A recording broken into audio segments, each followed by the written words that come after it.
Hello, I'm Quirky and welcome back to our third channel hotel review. It's been a while since I've done one of these, but there has been a hotel that I've wanted to go to for quite some time, but it's kind of been off limits because of price, because in San Francisco, hotels are expensive. This is a boutique air quotes hotel, which made it already more expensive, but the good news is COVID-19 fears have slashed the prices right back down to about what is normal, although still expensive for it. My head is like a bed with some fun extra features. But in today's video, I'm going to be showing you my first impressions of a Virgin hotel, which as you can see is a weird mixture of like British, but also dogs, but also like, again, whatever boutique hotel means. Like, oh, it's like not just a bed, it's a lot more than a bed, but let's find out what all of that means. I got here about a minute ago, so dropped my stuff off, and then I figured let's show you around, because immediately something I noticed was this right here. I was like, oh cool, there's a chair around the corner of the bed, but then I realized, oh, that's not what this is at all. It's just like, it's like the thing that goes behind the bed, but it's only on one of these sides in one of the corners. I can't quite work out what it is, and that's what I that's how I always interpret boutique to mean. Like, everything's quirky in ways they're not necessarily usable, but like, ooh, it's a stylish design decision. Like, look at this thing right here. It looks like a love seat because it's got two cushions and like, look at that cute little light, etc. But it's also the only desk in the room, so it's actually a work desk where you work as a couple at the table, or you eat at the table as a couple. You share one dish. What is the point of this table? What do you do with it? Are you meant to work that out yourself? Is part of the fun of some hotel rooms for people, like working out what you do? Because there's also like, ooh, look at the cool corner over there. Like, ooh, what's this over there? There's a fun table with an orb lamp, and like, oh, there's actually some nice views. But then everything about the hotel room is just like slightly, again, it's like clearly enjoyable. Like, it's high end. Like, look at this. I don't know what you'd call this, marble probably. That sounds like a high-end thing. Like, this is a nice sink, etc. And then also like, oh, because it's different and interesting, what if the toilet had its own room? And then there's a fire hydrant on the wall. Look, there's me. Hello. I haven't slept in 36 hours. Don't know if you can tell that. But yeah, for some reason the shower has its own room and the bathroom have their own room. Like, I feel like usually you can combine these things. Although actually in this case, this might be kind of nice. I feel like having an entire shower room is like purely a benefit. And also, we get a little pig to keep, or a sheep. Actually, this seems kind of gross. Like, it's it's a little wet. That's not what you want in your little Virgin Hotels cow.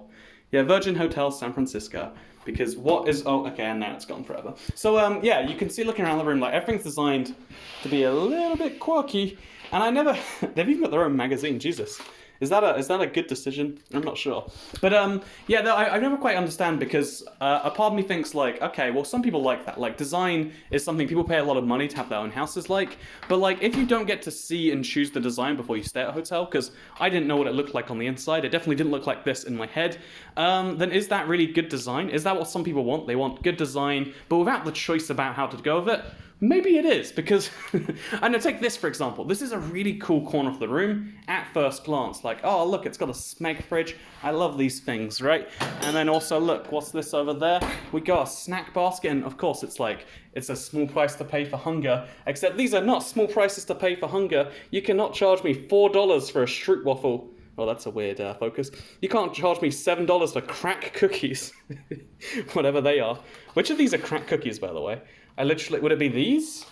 These are crack cookies.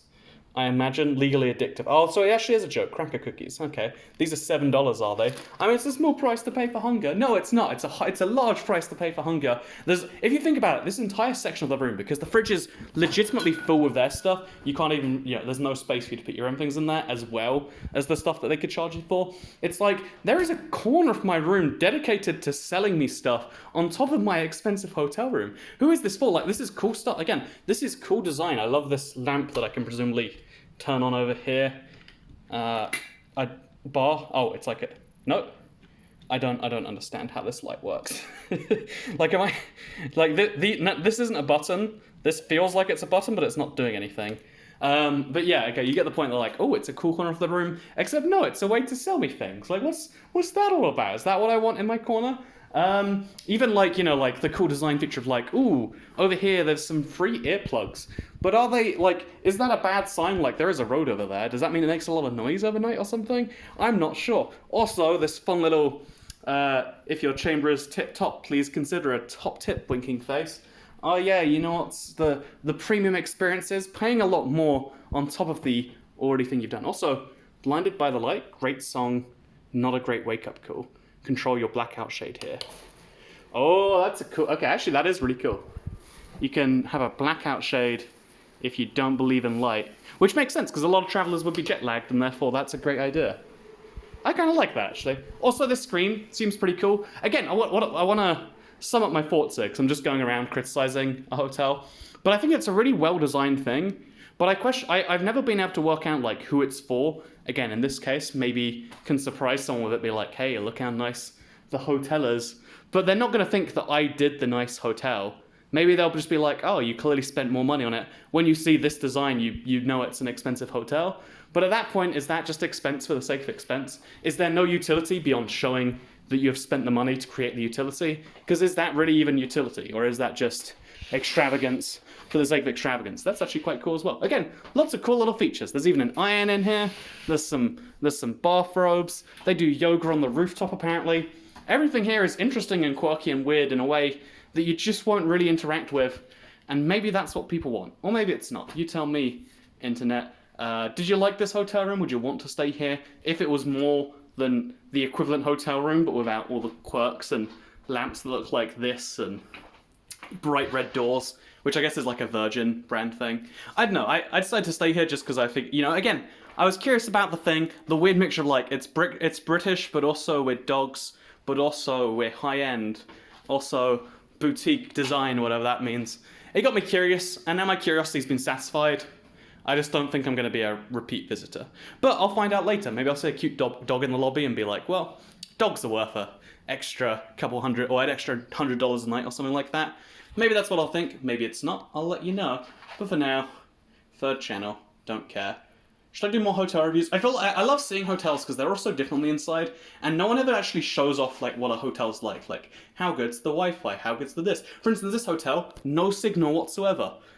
How do you miss up that like people who are away from home might want to connect to back home, or maybe just want to browse Reddit while they're in the fire hydrant room, you know? I'm just saying, some key mistakes made here.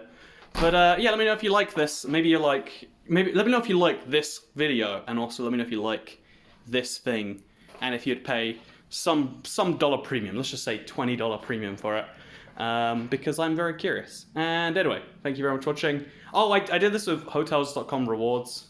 I have an affiliate link, but I think it's expired anyway. But I want to just point out, like, I do use hotels.com, and in this case, I'm using my free night credit to stay here. And that's kind of cool. So yeah, want to get free nights? Just stay at lots of hotels. That's the loyalty programs. If you just spend a lot of money, you get a tiny bit back. Also, it's cute that they say hi Andrew up there. I like that too. There are some media streaming. If they've got Netflix, I think they do it. Okay, you know, Netflix is clearly worth an extra $20 a night, because I for one cannot get Netflix any other way. Okay, thank you for watching. Third channel, don't care. Goodbye. Oh, I'm getting a new phone this weekend. This is my last hotel review on this phone. How tragic.